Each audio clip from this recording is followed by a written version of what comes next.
The night they read my mother's will, her $850,000 inheritance lay torn in half on the kitchen table by my stepfather's hands. Blood smeared the sink's edge, my phone still glowing with 911 on the screen. "That money is mine!" he snarled. I stared straight at the doorbell camera recording everything, whispering, "Let the law handle the rest." I called the sheriff myself, but what I'd prepared beforehand, the restraining order, duplicate will, secret bank statements would be the final blow. Tonight. I wouldn't run anymore. Tonight. He'd walk away in handcuffs. My name is Riley Hart, and I've spent the last decade building walls not the kind my stepfather Victor hammers together in his woodshop, but the invisible ones that keep dangerous people at arm's length. At 30, I coordinate supply chains for North Plains Logistics in Riverton, Montana, where predictability is currency and emotions are liabilities. I learned young that survival means staying 3 steps ahead of the storm. The crematorium had placed Mother's ashes in a simple brass urn, nothing like the ornate vessels she'd admired in antique shops before the heart disease stole her energy. I sat alone in her Silver Creek house, the one she'd shared with Victor for 15 years, running my fingers along the container's cold surface. The afternoon light filtered through dusty blinds, casting prison bar shadows across the kitchen table where we'd once shared Sunday dinners back when she still had the strength to cook. Back when I still believed Victor might change.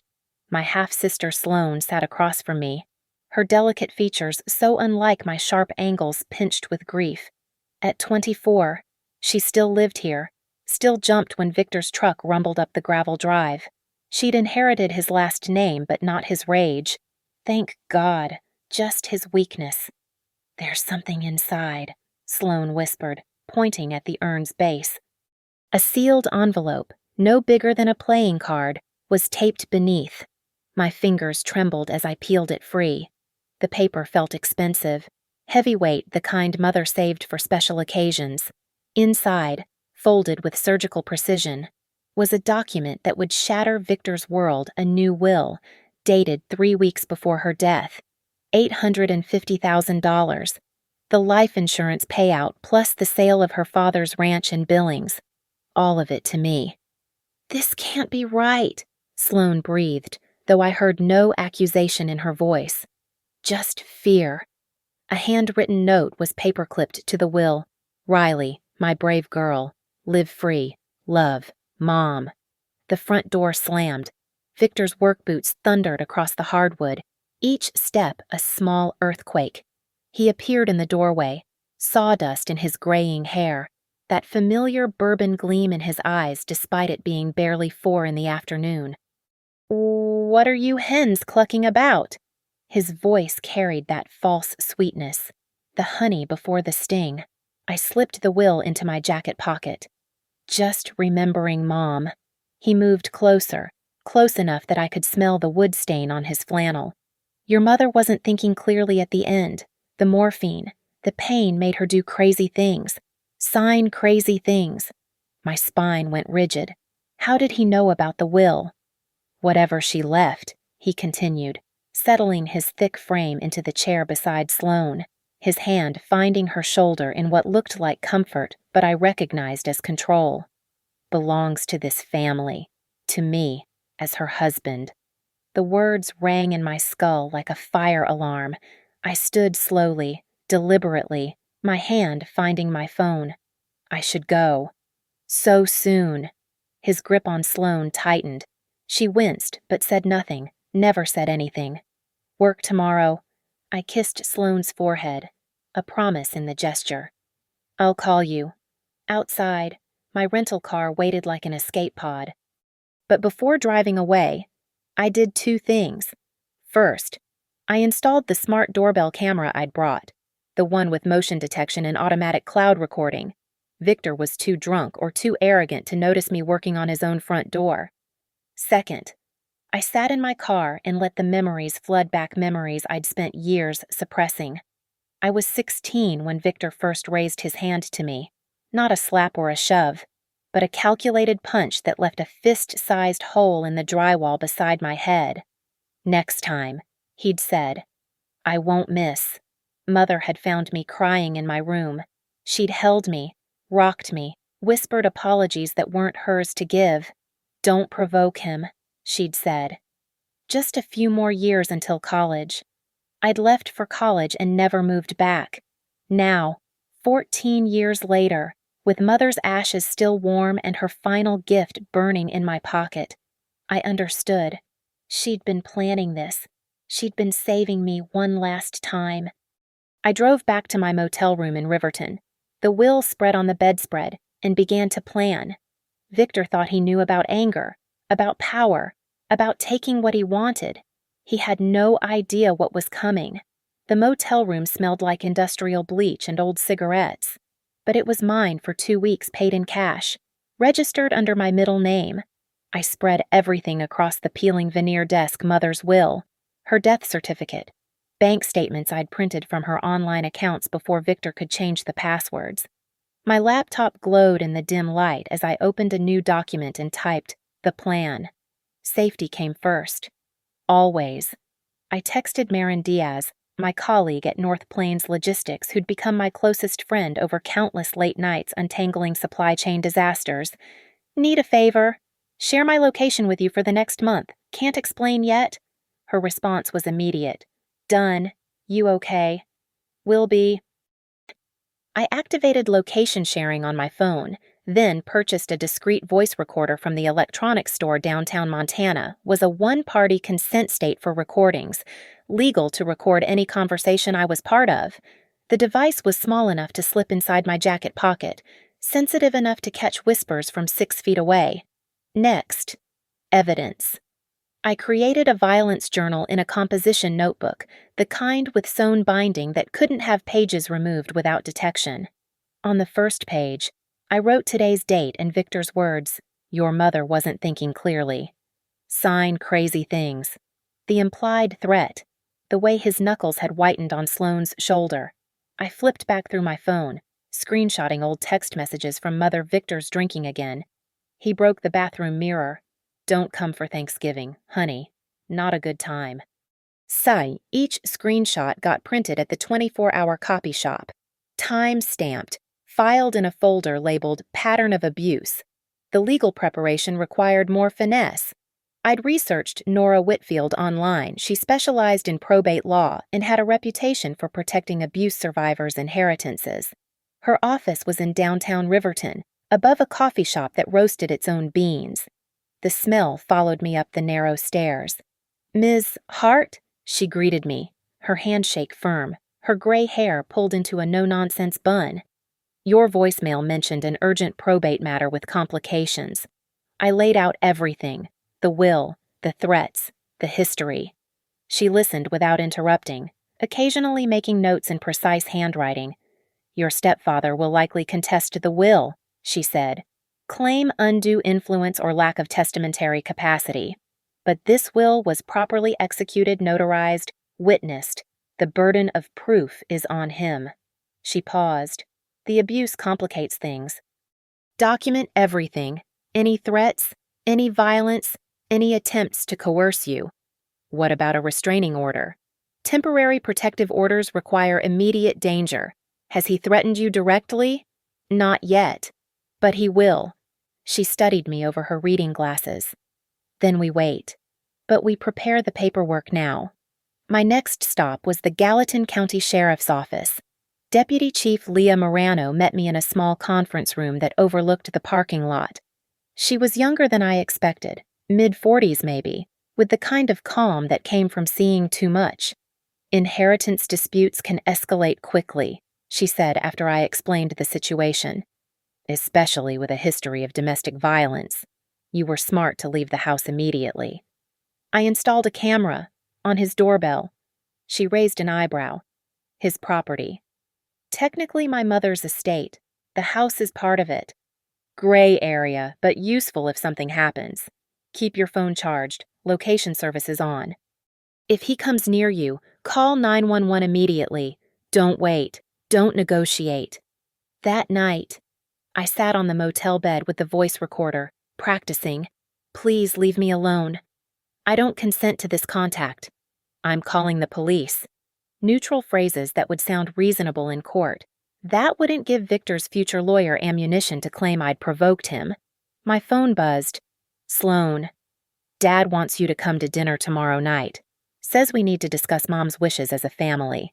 I stared at the message, knowing Victor was probably standing over her shoulder as she typed. This was the first move in his game. What time? I responded. 7. He says, bring any paperwork from the bank. I smiled grimly at my reflection in the dark window. Victor thought he was setting a trap. He had no idea he was walking into mine.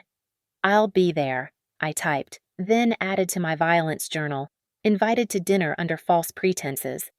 Victor requesting financial documents through Sloan. I checked the doorbell camera app on my phone. Motion detected Victor on the porch, staring directly at the camera, his middle finger raised. Perfect. Everything he did now was evidence. Every threat, every gesture, every word would build my case.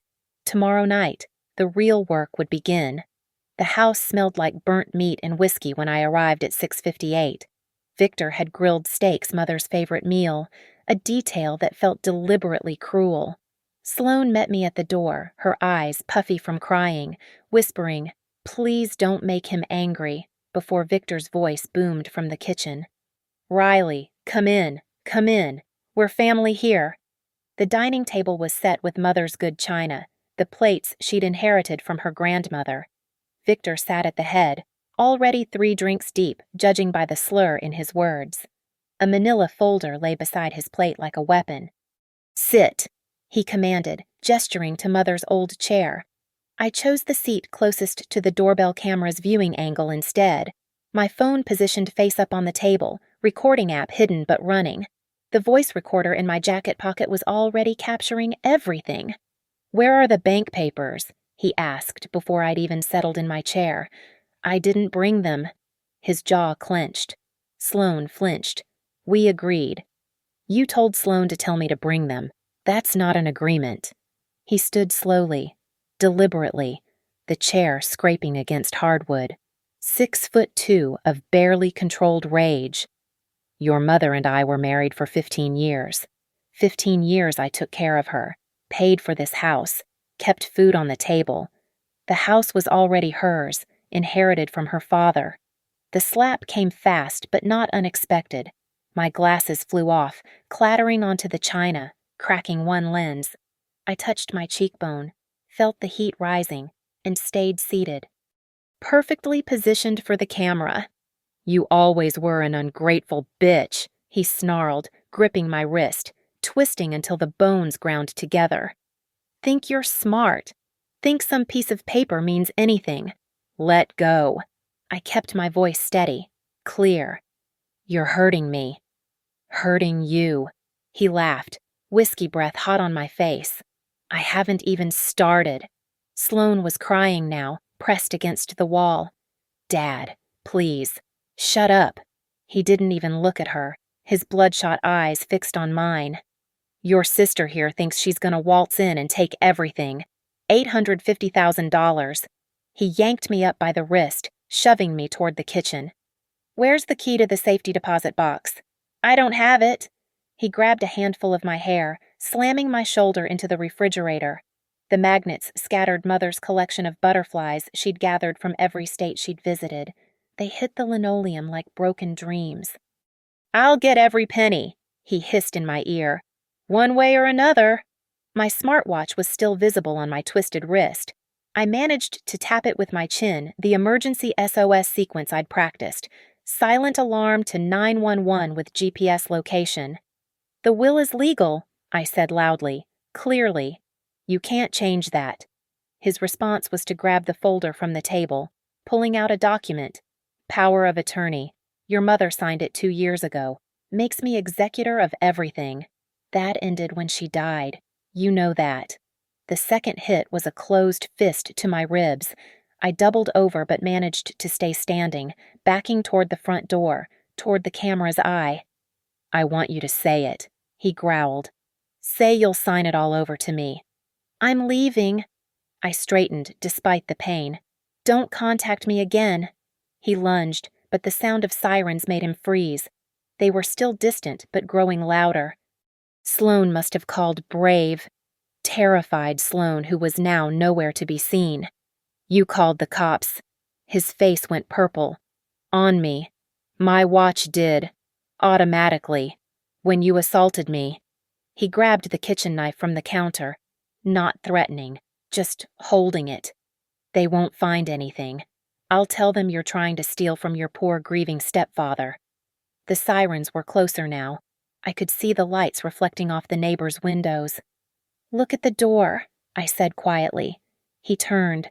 The doorbell camera's LED ring glowed steady blue. Recording. Everything, I said. It caught everything. The knife clattered to the floor just as the first sheriff's car pulled into the driveway. Victor stepped back, his mask finally, completely shattered.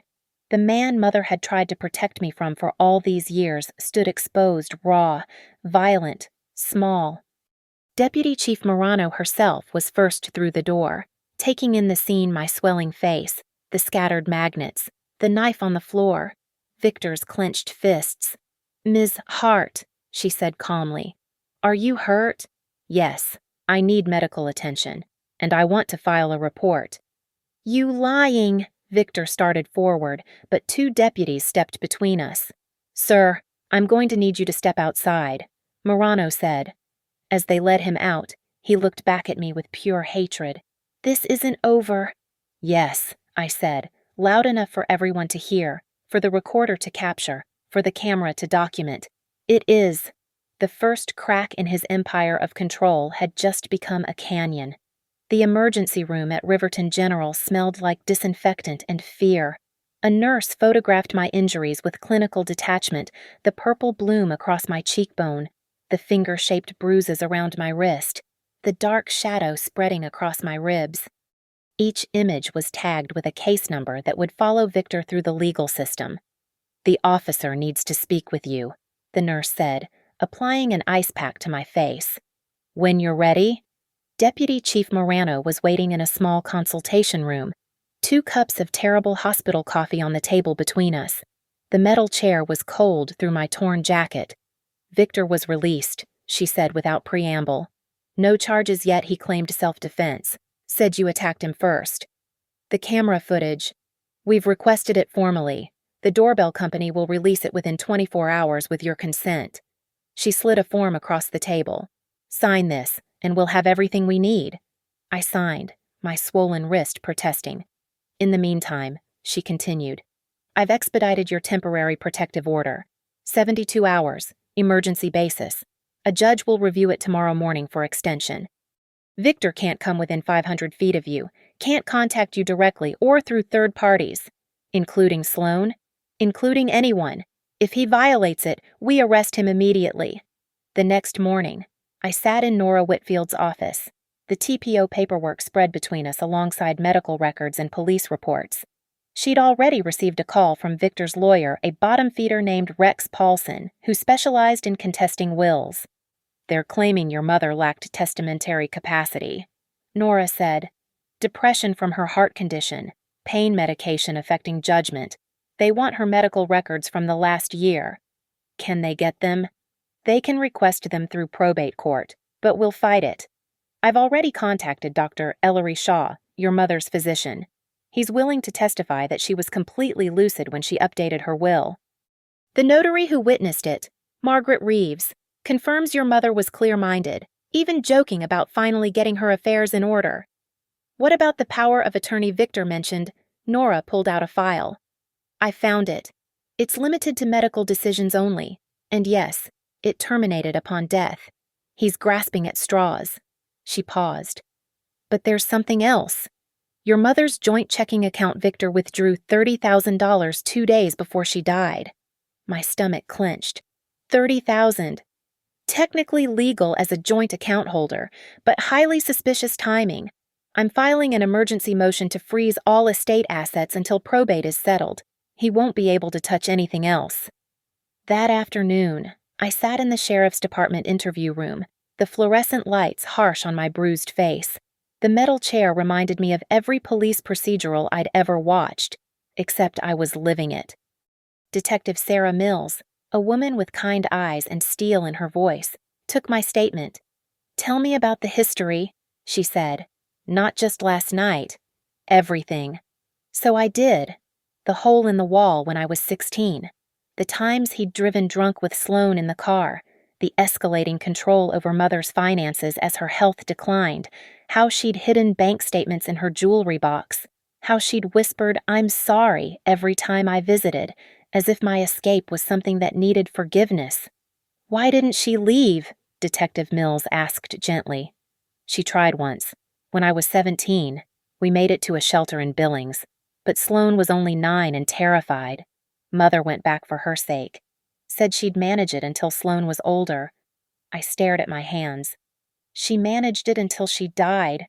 The detective showed me printed screenshots from the doorbell camera, crystal clear images of Victor's assault, his face contorted with rage, the knife in his hand. "This is enough for assault charges. Likely domestic violence enhancement given the relationship in history. The knife could bump it to assault with a deadly weapon. When will he be arrested?" "Tonight. We're coordinating with the prosecutor's office now." I returned to my motel room to find 5 missed calls from Sloan and a text. "Dad's losing it. Found him in Mom's room with her jewelry box, throwing everything. Please be careful." Another text, sent an hour later. "He's been in the workshop all day. Won't say what he's doing. There's something hidden under the floorboards. I saw him counting money once." I screenshot everything, forwarded it to Nora and Detective Mills. Victor's secret cash stash probably skimmed from jobs, hidden from the IRS, hidden from Mother. More evidence of his real character. That evening, as I sat with ice on my ribs watching the sunset through the motel's dirty window, my phone buzzed. "Deputy Chief Morano." "Riley, we've arrested Victor." "Assault in the 2nd degree, violation of a protective order. His bail hearing is tomorrow." I exhaled slowly, feeling something shift in my chest, not healing yet, but the promise of it. "There's more," she continued. "Based on Sloan's information, we're getting a search warrant for the workshop. If there's undeclared cash hidden there, that's tax evasion on top of everything else." I thought about Mother, how she'd spent 15 years navigating around Victor's violence like it was furniture in a dark room, how she'd saved for years, planning this final gift of freedom. "Thank you," I said. "Don't thank me yet. He'll make bail tomorrow." "Probably. Men like him always do. But every violation, every threat, every step out of line will be watching." I hung up and opened my violence journal, writing in careful print. Day 3. Victor arrested. The system is working. Mom, I'm using the law like you used patience as a weapon he never saw coming. Victor made bail at 10:30 the next morning, $20,000 posted by his brother from Wyoming. By noon, I was back in Nora's office, strategizing our next move while my ribs ached with every breath. "He'll be served with the TPO extension today," Nora said, sliding documents across her desk. "The process server will hand it directly to him, creating an official record. Any contact after that is immediate grounds for arrest." "He won't contact me directly?" I said. "He's too smart for that." "Then we make him stupid." Nora's smile was sharp as winter ice. "Men like Victor always are when they're angry enough." She drafted a template for me neutral responses to keep as evidence if he tried to reach out. "I do not consent to this contact. Please communicate only through legal counsel.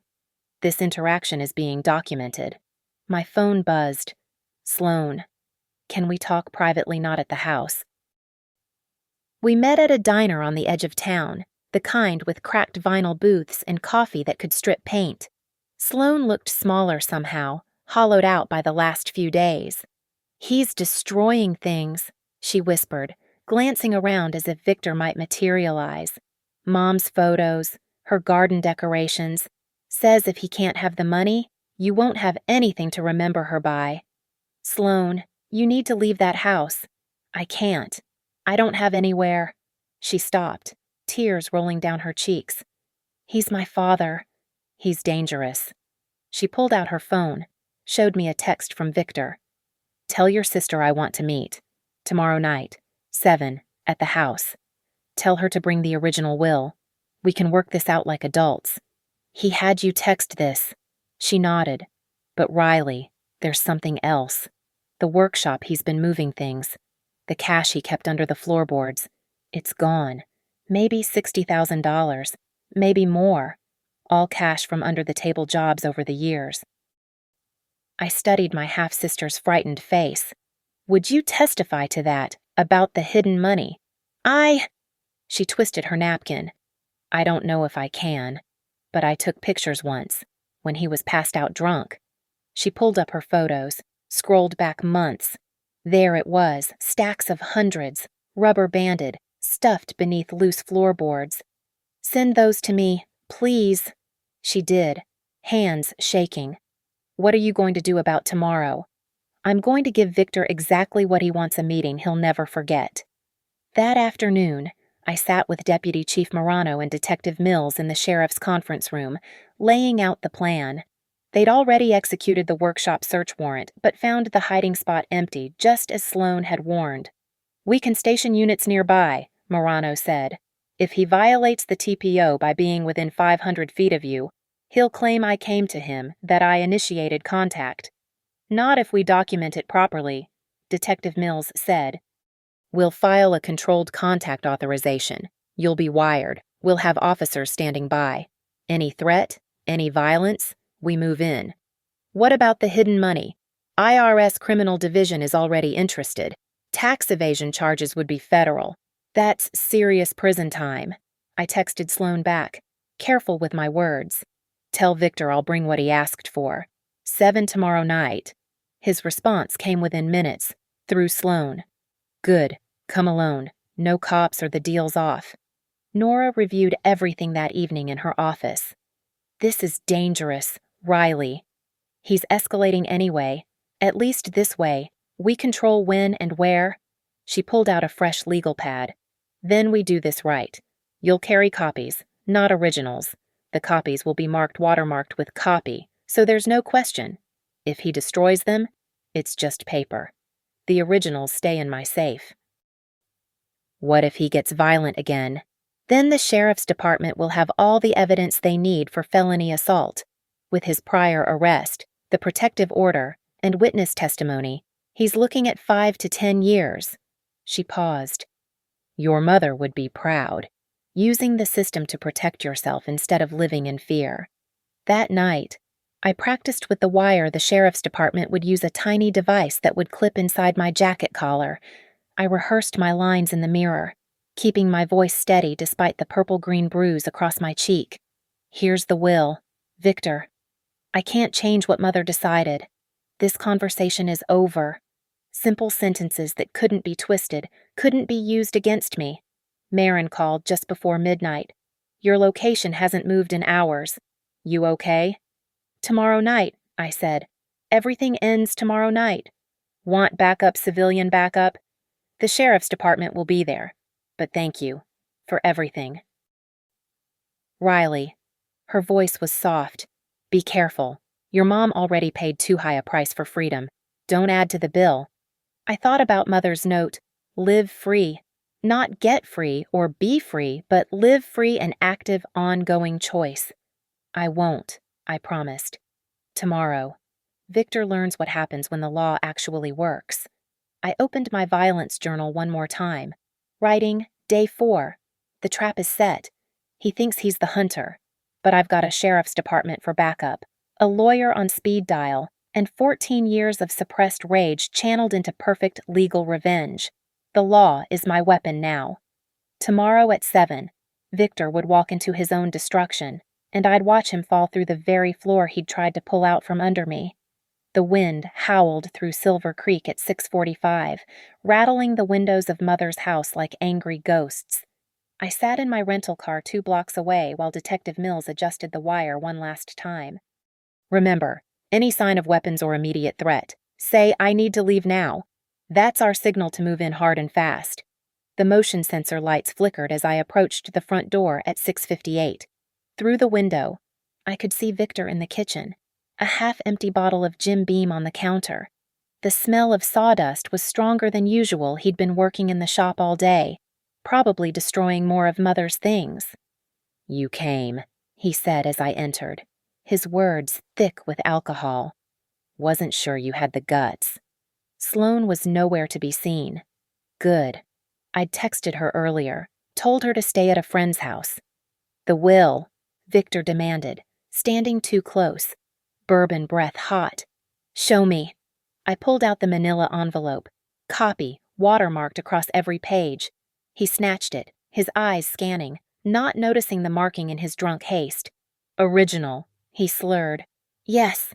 I lied clearly, knowing the wire would catch it all. He moved to the scanner on the counter, the one he'd probably used to forge documents before. When he saw it, his face went red. "You think I'm stupid? Think I don't know you're playing games?" "I brought what you asked for, Victor." He grabbed my shoulder, shoving me backward into the kitchen. My hip hit the table's corner, sending a spike of pain through the existing bruises.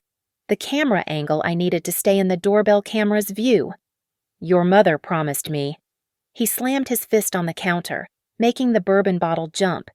15 years I dealt with her weakness, her crying, her medical bills. That money is compensation. She didn't owe you anything. That's when I saw it, the wooden hammer from his workshop, sitting on the kitchen counter like a casual threat. Handmade, the handle worn smooth from years of use. Victor grabbed the will copies, tearing them in half, then quarters, letting the pieces flutter to the floor like dead leaves. "There's your precious will." "You're violating the protective order," I said loudly, clearly. "You're within 500 feet of me. I'm calling the sheriff right now." "You came here," he roared, picking up the hammer, not quite threatening, but holding it. "You came to my house." I pulled out my phone. 911. The hammer connected with the side of my face before I could dodge, not full force, but enough to send me sprawling. Blood filled my mouth. The wire. Was it still working? I could hear it crackling. "I need to leave now," I said. The code phrase garbled through blood. Victor stood over me, hammer raised. "Sign everything over, now, or I'll—" The back door exploded open. Deputies flooded in, weapons drawn. "Drop it. Drop the weapon now." Victor spun, still holding the hammer, and for one terrifying second, I thought he might charge them. Then, Deputy Chief Morano's voice cut through the chaos. "Victor Hale, you're under arrest for violation of a protective order and assault with a deadly weapon. Drop the hammer or we will drop you." The hammer clattered to the floor, landing in the scattered pieces of the torn copies. "She set me up," Victor screamed as they forced him to his knees, cuffing him. "She came here. She entrapped me." "With judicial authorization," Detective Mills said, helping me to my feet. "All legal, all recorded." As they dragged Victor toward the door, he twisted to look at me, his face purple with rage. "You're just like your worthless mother." "No," I said, spitting blood. "She stayed. I fight back." The last thing I saw before the ambulance arrived was Victor being pushed into the patrol car, the wooden hammer being bagged as evidence, and the doorbell camera still faithfully recording its LED ring glowing blue like Mother's eyes when she used to promise things would get better. In the ambulance, as the EMT checked my jaw not broken, miraculously I thought about that hammer. How many beautiful things had it created in Victor's workshop? How quickly creation tools become weapons in the wrong hands. Detective Mills rode with me. The wire caught everything. Between this and the previous assault, the protective order violation, the hidden cash Sloane documented he's done. No judge will let him walk after this. I nodded, unable to speak through the swelling. "Your mother would be proud," she said softly. I squeezed my eyes shut, seeing Mother's handwriting again. "Live free. Almost there. Mom. Almost free." The Gallatin County Courthouse stood like a fortress of justice against the March sky. 6 weeks had passed since the hammer incident. My jaw had healed, leaving only a faint scar along the bone, a permanent reminder that survival leaves marks. Victor sat at the plaintiff's table in an ill-fitting suit, his lawyer, Rex Paulson, shuffling papers nervously. Victor had been out on bail for the assault charges. Trial set for next month, but today was about the money, the inheritance he believed was his by right. Nora had prepared me well. I wore Mother's pearl necklace, the one Victor had tried to pawn last year before she caught him, a subtle message I knew all his secrets. "All rise for Judge Catherine Brennan," the bailiff announced. Judge Brennan, silver-haired and sharp-eyed, had a reputation for seeing through bullshit. Nora had smiled when we drew her name. Rex Paulson went first, his voice oily with false sympathy. "Your Honor, we're here to contest the will of Margaret Hale on grounds of testamentary incapacity. Mrs. Hale was suffering from severe heart disease, taking multiple medications including morphine for pain. She was not of sound mind when she changed her will 3 weeks before her death." He presented photos Mother after chemotherapy that she'd never had, looking frail, confused, except the photos were from 2 years ago, during a brief hospital stay for pneumonia. I recognized the Christmas decorations in the background. "These photos," Paulson continued, "show a woman in decline, easily manipulated by a daughter who rarely visited, who swooped in at the end to steal from the man who cared for her." Victor nodded along, playing the grieving widower. Nora stood slowly, deliberately. "Your Honor, I'd like to call our first witness, Margaret Reeves, the notary public who witnessed the will." Margaret, a no-nonsense woman in her 60s, took the stand. Mrs. Hale was completely lucid when she signed. She joked about finally getting her paperwork in order. She specifically said, "I want Riley to have everything. She'll know what to do." "Objection," Paulson called. "Hearsay." "It's a dying declaration exception," Judge Brennan said. "I'll allow it." Next came Dr. Ellery Shaw, Mother's physician. Mrs. Hale's heart condition affected her physical stamina, not her mental capacity. The medications she took were carefully monitored.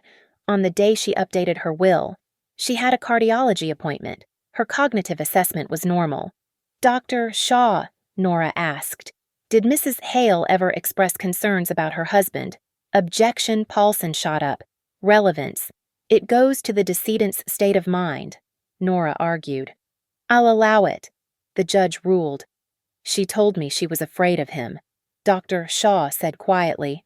"She showed me bruises once, on her arms, said she fell, but the pattern was consistent with grabbing." Victor's jaw clenched, the mask slipping. Nora introduced the doorbell camera footage next, not from the Hammer night. That was for criminal court, but from 2 days before Mother died. Victor screaming at her in the doorway, calling her useless, saying the money was his due for putting up with a dying woman. Then came the financial records. The $30,000 withdrawn before Mother's death. The pattern of control changing passwords, hiding statements, selling her jewelry without permission. "Your Honor," Nora said, "I'd like to introduce evidence of Mr. Hale's hidden assets, discovered during a lawful search." The photos Sloan had taken appeared on the courtroom screen. Stacks of cash under workshop floorboards. "This money," Nora continued, "approximately $60,000 in undeclared income, shows Mr. Hale's pattern of financial deception. He hid assets from his wife and the IRS while claiming poverty and demanding her inheritance." Paulson tried to object, but Judge Brennan was studying the photos intently. "Finally," Nora called me to the stand. "Ms. Hart," she began, "tell us about your mother's final message to you." I pulled out the note, hands steady. "Riley, my brave girl, live free, love, Mom." She hid this with the will in her urn. She knew Victor would never look there. He hadn't touched her ashes once since the funeral. "Did your mother ever discuss her wishes with you?" 3 months before she died. She called me crying, said she'd made mistakes, staying with him, exposing us to his violence. She said she was going to make it right, that the money from Grandpa's ranch and her life insurance would give me the freedom she never had. Victor erupted. "Lying bitch, just like your mother." Judge Brennan's gavel cracked. "Mr. Hale, one more outburst and you'll be removed." I looked directly at him. "She saved for years, hiding money in her father's old account that you didn't know about. She planned this. She protected me the only way she could through the law. After closing arguments, Judge Brennan retired for only 15 minutes. "I find no evidence of testamentary incapacity," she announced. "The will is valid. Moreover, given Mr. Hale's documented financial malfeasance and pattern of domestic abuse, I'm granting Ms. Hart's counter-petition. Mr. Hale will reimburse the estate for the $30,000 withdrawn, plus all legal fees." Victor shot to his feet. "This is bullshit. That money—" "Furthermore," the judge continued, steel in her voice, "the evidence of tax evasion will be forwarded to the appropriate federal authorities.